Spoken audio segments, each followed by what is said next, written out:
Hey, you guys, welcome back. If this is your first time hitting that play button for me, thank you. My name's Karen. You stopped at the loft, and that makes you wicked smart. I'm always excited to hang out with you guys and bring you new videos, but I am especially excited for today's video because after 2 years of trying to add to cart, I finally got my hands on the viral jumbo gingerbread cookie cutter from Walmart. And for 2 years, I've had an idea in my head, and what ended up happening is nothing like what I had in my head. So maybe next year I'll get lucky and find another one, so maybe I can bring that idea to life. But for now, this is what we got, our cute little Gingy. Yes, I named her. We've spent a lot of time together, and I think she is adorable. So I can't wait to share this video with you guys. So let's get right in to this cute little gingerbread cookie. Well, not so little. Jumbo cookie cutter project. All right. So I start by taking off the bow. And although the ribbon is nice and the bow was nice, it was just, it was just kind of cheesy. That's all there was. This little bow and a couple of little pom-poms. So I get that off.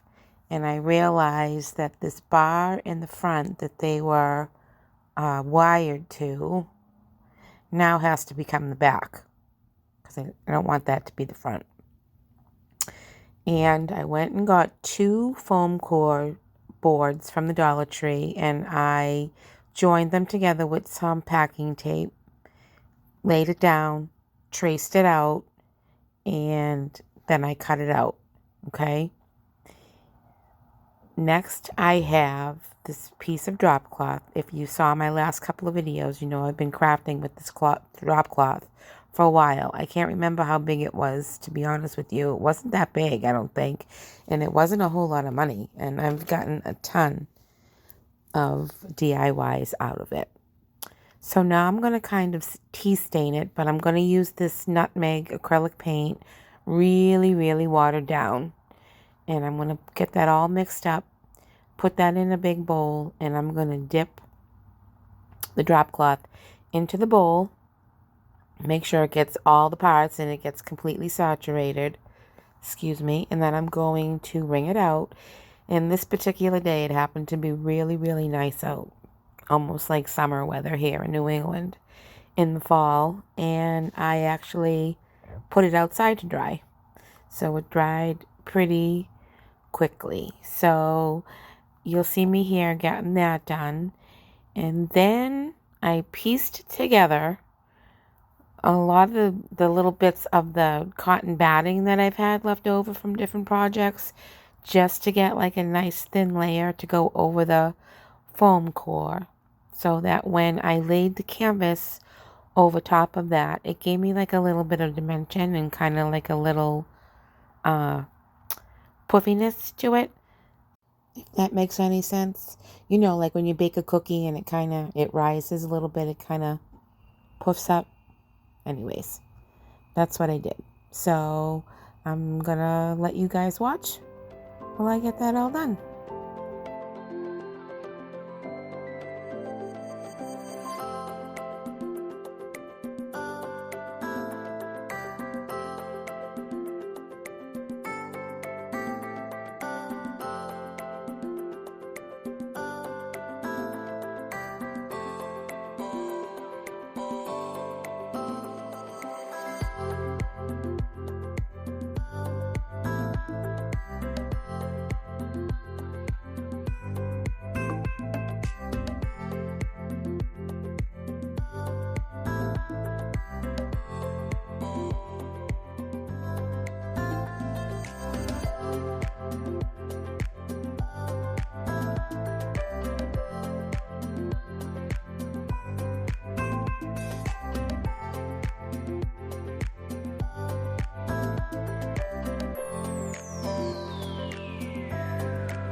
I wasn't sure I was going to have enough of that batting, but I managed to stretch it and pull it and get it done. So here you see I'm all gingered up, and I got this colored pretty nicely. And with the magic of TV, I'm going to get it all glued onto the back of this board. Excuse me. But before I show you what I'm going to do here, I'm going to make like a faux cinnamon sugar with some cinnamon and with some white glitter. And I'm going to mix that up until I get it looking like real cinnamon sugar and to the color that I like it. And I'm going to, oh no, this is just plain, yes, this is just plain cinnamon at this point. And I'm darkening the edges like a real cookie would kind of get a little bit dark around the outside. And then I'm going to add the glitter to make it look a little sparkly. But before I get into that, I want to tell you, if you cannot find this cookie cutter and you want to make your own cookie cutter looking project, and you can free draw, freehand a gingerbread man to get your 2 pieces of foam core, tape them together, freehand draw your shape, right? Do everything that we've done up until this point, okay? But if you don't have the metal cookie cutter, you can go get 2 or 3, maybe, just in case, just so you have some extra of the poster boards, the white poster boards, and you're going to cut that into strips, probably about 6 inches wide. And you can use that as your cookie cutter. Glue the edges of the poster board up around the edges of the cookie cutter. And I will pause for a minute here and I will find a picture of the letters, the initials that I did for my grandsons one year for Easter. I filled it up with some Easter grass and some candy. So this little picture will give you an idea of what I'm talking about. Okay, so this isn't my grandson's Easter baskets, so to speak. This one I just did for our great niece's first birthday. I just did this in the spring. So you will see that I actually used more of the poster board, the foam board for the edges of this because it was holding a lot. But I think for the metal cookie cutter, you'd want to use the poster board, especially on something as curvy as a gingerbread man. Okay, it'll be much more flexible and easier to bend around the edges of this shape. Okay, so now you see that I got my little cinnamon sugar mixture all mixed up the way that I like it. And I probably used a good, 3 or 4 tablespoons of the white glitter to get the look that I wanted. I ended up pushing some of the cinnamon aside so that I could lighten it up a little bit. And then I've gone ahead and taken some of my tacky glue and I've watered that down as well. And I'm going to brush the tacky glue all over the cookie, little bits at a time, because that stuff dries pretty fast. And then I'm just going to, excuse me, I have the hiccups. I'm just going to sprinkle this stuff right over while it's still wet. And I wish that you could really see what it looks like in person, because it really looks like a little gingerbread sugar cookie. It's so flippin' cute. And then I'm going to add all the embellishments. And I can't remember, and I'm sorry, you guys. I don't think I showed you doing that. But I found some really nice big jumbo rickrack at Michael's and some wooden hearts that I was going to use for buttons and her eyes. But while I was doing a search for gingerbread faces, I saw one of the faces had cute little peppermint candy, swirly candies for the cheeks. So I had some little wood rounds from the Dollar Tree, and I cut out the little vinyl with my Cricut to make the cheeks for her cute little face. Right now I'm just getting her all sugared up. I'm going to show you the little pieces that I have to finish her off and put her face on. And I do believe I do that back upstairs in the loft. I had to bring this down and work on this in my kitchen because it was just so big, and there was no way I could film it for you guys to see up in the loft. So I think I bring it back upstairs, finish her off, and then bring her down and then show you how I get her into the cookie cutter.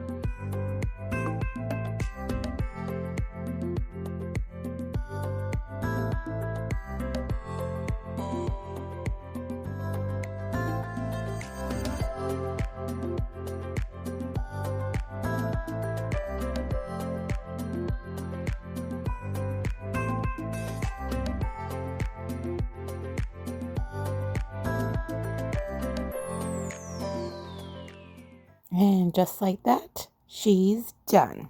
All right. I'm just going to put her last little cheek on, and here I am. I'm showing you the little circles that I use that I was talking about that you can get at the Crafter Square from the Dollar Tree. I painted them red because I wanted all the reds to be the same, and my red vinyl was a little bit brighter. So I painted them red and cut the swirls out with my white vinyl. And then I just get that glued on, and I get her put back into the cookie cutter.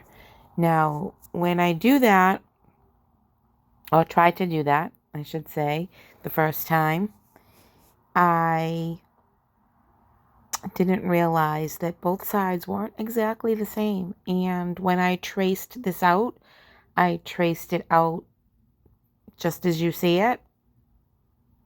And I probably should have flipped it over, and I didn't. So there's a couple of spots that when you hold it up, you can see little gaps kind of around the neck and a little bit around the waist right there. And up in the top right, you can see a little gap. So I remedied that by using this awesome twisty, it's kind of like the chunky yarn that they twisted together, and they sell it in the ribbon section at Michael's. And it's perfect for taking care of that problem. And I'm sorry, I don't know what happened to that footage of me putting it on there. But I decided that I wanted to add a little chef's hat to her head. And I ordered this on Amazon. It wasn't that much money. It was like $6 or $7. And it's really nice quality. Really, really nice quality. Which is going to make it stand up nice. It's nice and it's got some stiffness to it. But I did stuff it with some plastic grocery bags that you can see here. And I'm just going to put a little embellishment on it for her.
I think that little cookie ornament is the perfect embellishment for this little baker's hat. I just love how it came out. And here she is, you guys, all put together in her little cookie cutter. And I have her staged here with a cutting board with a rolling pin and some clay cookies, some faux cookies that I made. And timing wise, didn't work out for that. That video is coming out next in the 5 under $5 on the 5th, so stay tuned for that. I was thinking that this video would come out after the fact, but life gets in the way. But here she is, and I hope you love her as much as I do.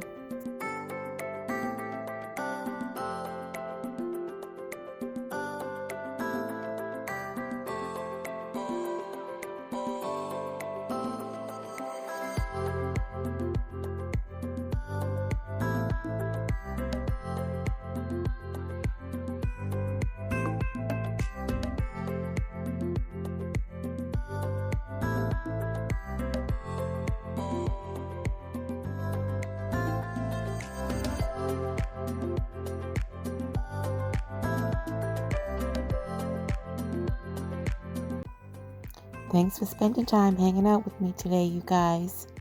You know that I know that your time is valuable, and I appreciate you watching, sharing, sprinkling, and showing me the love with all those YouTubey buttons.